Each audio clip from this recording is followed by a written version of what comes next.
नमस्कार दोस्तों, मैं आपका मित्र आशीष कुमार कोस्टा।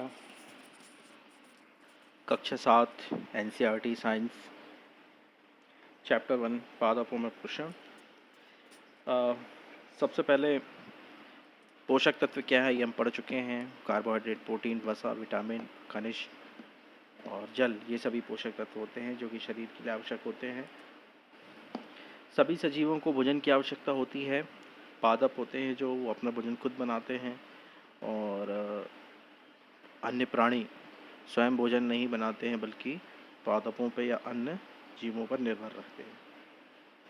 इस प्रकार देखा जाए तो पादपों के अतिरिक्त जितने भी सजीव हैं वो अपने पोषण के लिए पादपों पर प्रत्यक्ष या अप्रत्यक्ष रूप से निर्भर रहते हैं। 1.1 में है पादपों में पोषण वृद्धि विधि, कैसे पादप अपना पोषण करते हैं।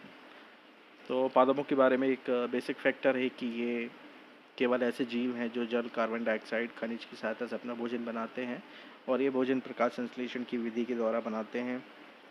अब इस भोजन का प्रयोग किसके लिए होता है, पादपों में किस किस कार्य के लिए होता है। तो जो पोषक पदार्थ या जो भोजन पादप बनाते हैं वो सजीवों की शारीरिक संरचना, वृद्धि तथा क्षतिग्रस्त भागों के रखरखाव के लिए समर्थ होता है। इसके अतिरिक्त विभिन्न जैव प्रक्रमों के लिए आवश्यक ऊर्जा भी प्रदान करता है। सजीवों द्वारा भोजन ग्रहण करना एवं इसके उपयोग की विधि को पोषण कहते हैं। मतलब पोषण वह प्रक्रिया है जिसमें सजीव भोजन बनाते हैं और अपने लिए आवश्यक, जिसमें पौधे भोजन बनाते हैं या सजीव होते हैं वो भोजन ग्रहण करते हैं और उससे अपने शरीर के लिए जितनी भी आवश्यकताएं हैं उसकी पूर्ति करते हैं। पोषण की वह विधि जिसमें जीव अपना भोजन स्वयं बनाते हैं, संश्लेषित करते हैं, स्वपोषण कहलाती है। अब स्वपोषण सीधे पौधों से जुड़ी हुई है। पौधे अपना भोजन खुद बनाते हैं प्रकाश संश्लेषण से, इसलिए वो स्वपोषी प्रक्रिया उपयोग करते हैं और इनको स्वपोषी कहा जाता है। जंतु एवं अधिकतर अन्य जीव पौधों द्वारा संश्लेषित भोजन पर निर्भर करते हैं, इसलिए उन्हें विषमपोषी कहा जाता है। तो अन्य जीवों में जो प्रक्रिया है वो विषमपोषी प्रक्रिया कहलाती है और इन्हें विषमपोषी कहा जाता है। अब बात आती है कि पादपों में या पौधों में खाद्य फैक्ट्री कहाँ है, मतलब किन स्थानों पर उनमें भोजन बनता है। तो 1.2 है प्रकाश संश्लेषण। पादपों में खाद्य संश्लेषण का प्रक्रम, क्या प्रक्रिया होती है पादपों में खाद्य संश्लेषण की। तो पत्तियां जो हैं वो पादपों की खाद्य फैक्ट्रियां, मतलब जो खाना है, जो प्रकाश संश्लेषण है वो जो पूरी प्रोसीजर है वो पत्तियों में होती है। अतः सभी कच्चे पदार्थ पत्तियों तक पहुंचने चाहिए। इसके लिए आवश्यक होता है कि जो कच्चे पदार्थ हैं, रॉ मटेरियल है जो प्रकाश संश्लेषण में आवश्यक है, जल, खनिज तत्व, ये पत्तियों तक पहुंचने चाहिए। मृदा में उपस्थित जल एवं खनिज तत्व मूल के द्वारा अवशोषित किए जाते हैं, जड़ के द्वारा अवशोषित किए जाते हैं और तने के माध्यम से पत्तियों तक पहुंचाए जाते हैं। तने के द्वारा इनका पत्तियों तक प्रवाह होता है। पत्तियों की सतह पर उपस्थित सूक्ष्म रंध्रों द्वारा वायु में उपस्थित कार्बन डाइऑक्साइड प्रवेश करती है। तो कार्बन डाइऑक्साइड जो है वो रंध्रों की सहायता से पत्तियों में आती है। रंध्र क्या होते हैं, रंध्र छोटे छोटे द्वार होते हैं जो पत्तियों के द्वारा पत्तियों के श्वसन में सहायक होते हैं। ये गैसों के आदान प्रदान के साथ साथ जलवाष्प उत्सर्जन आदि कार्यों को भी करते हैं। इसके पश्चात देखिए रंध्र के बारे में एक डायग्राम दिया हुआ है। कोशिकाएं हैं, जैसे ईंटों का निर्माण, इमारतों का निर्माण ईंटों से बनता है, इसी प्रकार सजीवों का शरीर सूक्ष्म इकाइयों से बनता है जो कोशिका कहलाती हैं।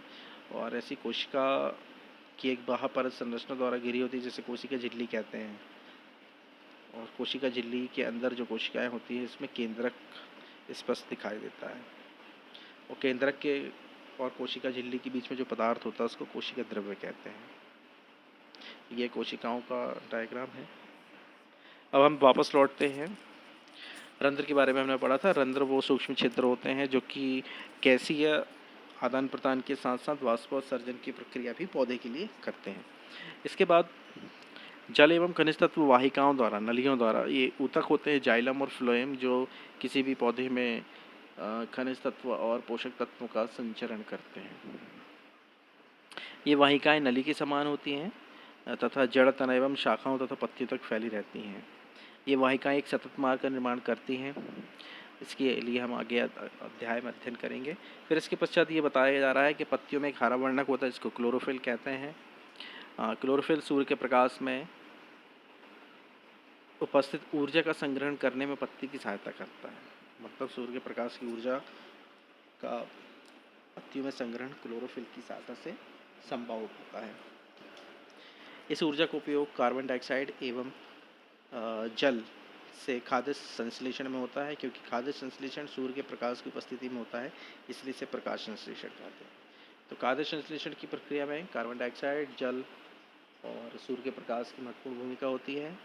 प्रकाश की उपस्थिति में होने के कारण इसको प्रकाश संश्लेषण कहा जाता है। अतः क्लोरोफिल सूर्य का प्रकाश, कार्बन डाइऑक्साइड एवं जल प्रकाश संश्लेषण के लिए आवश्यक तत्व होते हैं। यह एक पृथ्वी का अद्वितीय प्रक्रम है। पत्तियों द्वारा सूर्य ऊर्जा संग्रहित की जाती है तथा पादप में खाद्य रूप में संग्रहित हो जाती है। अतः सभी जीवों के लिए सूर्य ऊर्जा का चरम स्रोत है। तो ये बहुत महत्वपूर्ण है। सूर्य जीवों के लिए ऊर्जा का चरम स्रोत है। वो इसलिए है क्योंकि पौधे अपना भोजन बनाएंगे, फिर पौधों को दूसरे जंतु खाएंगे, तो इस प्रकार ये ऊर्जा का स्थानांतरण होता है। लेकिन जो मूल जो ऊर्जा है वो सूर्य से प्राप्त हो रही है। इसके पश्चात प्रकाश संश्लेषण न होने की स्थिति में खाद्य उपलब्ध नहीं होगा। सभी जीवों का अस्तित्व प्रत्यक्ष या परोक्ष रूप से पादपों द्वारा निर्मित भोजन पर निर्भर करता है। इसके अतिरिक्त सभी जीवों के लिए परमावश्यक ऑक्सीजन भी प्रकाश संश्लेषण के दौरान निर्मित होती है। प्रकाश संश्लेषण की अनुपस्थिति में जीवन पर पृथ्वी पर जीवन की परिकल्पना असंभव है। मतलब ये जीवन संभव नहीं होता प्रकाश संश्लेषण के बिना। प्रकाश संश्लेषण की प्रक्रिया में क्या होता है, पत्ती की क्लोरोफिल युक्त कोशिकाएं जो हैं ये कार्बन डाइऑक्साइड तथा जल से कार्बोहाइड्रेट का संश्लेषण करती है, और ये कार्बोहाइड्रेट जो है वो पत्तियों में स्टार्च या मंडे के रूप में संग्रहित हो जाता है। तो देखिए, कार्बन डाइऑक्साइड प्लस जल, सूर्य के प्रकाश की एवं क्लोरोफिल की उपस्थिति में कार्बोहाइड्रेट और ऑक्सीजन का निर्माण होता है। इस प्रकार इस प्रक्रम में ऑक्सीजन मुक्त होती है और जो बनाया हुआ भोजन है वो स्टार्च या मंडे के रूप में संचित हो जाता है।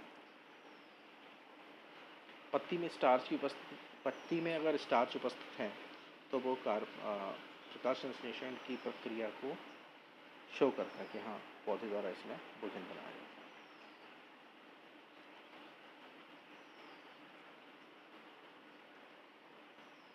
इसके पश्चात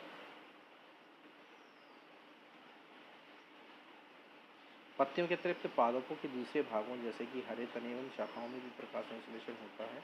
ये अनुकूलन का उदाहरण है कि केवल पत्तियों में ही प्रकाश संश्लेषण प्रक्रिया हो ऐसा संभव नहीं है। पौधे के अन्य भागों द्वारा भी प्रकाश संश्लेषण हो जाता है। जैसे कि हमने इसके पहले कक्षा 6 में मरुस्थल अनुकूलन में पढ़ा था कि अनुकूलन में जो मरुस्थल के जो पौधे होते हैं उनका तना हरा एवं गूदेदार होता है और पत्तियां जो है वो कांटों में रूपांतरित हो जाती हैं। अतः वाष्पोत्सर्जन पत्तियों की ना होने से नहीं होता है। लेकिन प्रकाश संश्लेषण प्रक्रिया जो भोजन के लिए आवश्यक है तो वो फिर तने में होती है।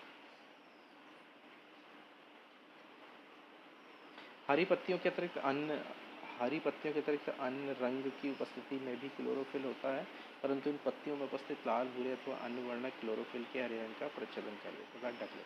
मतलब दूसरी पत्तियां भी अगर दूसरे रंग की हैं तो भी उनमें क्लोरोफिल संभव है, लेकिन दूसरा रंग इसलिए दिखता है क्योंकि वो रंग जो है वो हरे रंग को प्रच्छेदन कर लेते हैं, ढक लेते हैं। अब शैवाल के बारे में पढ़ना है। शैवाल क्या होते हैं? गीली दीवारों, तालाब अथवा ठहरे हुए पानी में हरे रंग के पादप, काई जैसे पादप होते हैं जो शैवाल कहलाते हैं। ये सामान्यतः कोई जीवों की वृद्धि के कारण बनते हैं। इनका हरा रंग होता है क्योंकि इनमें क्लोरोफिल होता है और ये प्रकाश संश्लेषण के द्वारा ही अपना भोजन बनाते हैं।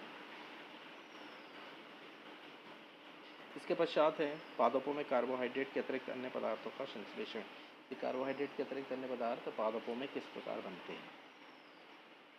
अभी हमें यह मालूम है कि प्रकाश संश्लेषण द्वारा कार्बोहाइड्रेट का संश्लेषण करते हैं और कार्बोहाइड्रेट कार्बन, हाइड्रोजन तथा ऑक्सीजन से बनता है। इसका उपयोग खाद्य के अन्य घटकों के संश्लेषण में होता है। परंतु प्रोटीन जो होता है वो नाइट्रोजनी पदार्थ है। इसमें कार्बन, ऑक्सीजन एवं हाइड्रोजन के अतिरिक्त नाइट्रोजन भी होती है। और पादपों को नाइट्रोजन कहाँ से प्राप्त होती है? नाइट्रोजन के स्रोत के रूप में अगर हम देखें तो हमें मालूम है कि वायु का लगभग बहुत बड़ा भाग, लगभग 78% भाग जो है वो carbon dioxide sorry nitrogen gas होती है। लेकिन ये पादपों के लिए महत्वपूर्ण नहीं है, क्योंकि पादप इस रूप में नाइट्रोजन का प्रयोग नहीं कर सकते हैं। इसके लिए मिट्टी में कुछ जीवाणु होते हैं जो गैसीय नाइट्रोजन को उपयोगी यौगिकों में परिवर्तित कर मृदा में मुक्त कर देते हैं, और फिर ये मृदा से जलीय खनिज तत्व के रूप में या जल के साथ में अवशोषित कर लिए जाते हैं पौधों के द्वारा। इसके अतिरिक्त कुछ नाइट्रोजन युक्त उर्वरक आदि भी कृत्रिम जो होते हैं वो पोषक तत्वों के रूप में फसल को, मृदा को प्रदान किए जाते हैं।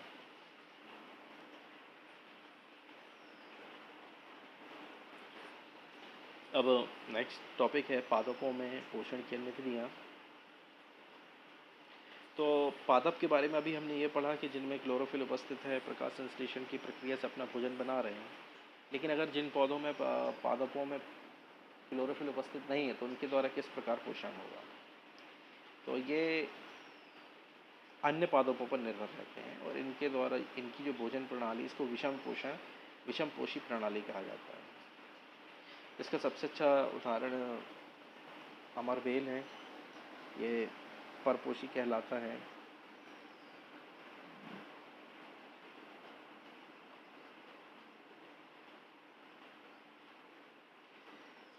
अमरबेल परपोषी नहीं, अमरबेल परजीवी कहलाता है। और इस तरह के परजीवी जिस भी पौधे पर निर्भर रहते हैं वो परपोषी कहलाते हैं। मतलब जो इनका पोषण करता है वो परपोषी और ये परजीवी कहलाते हैं।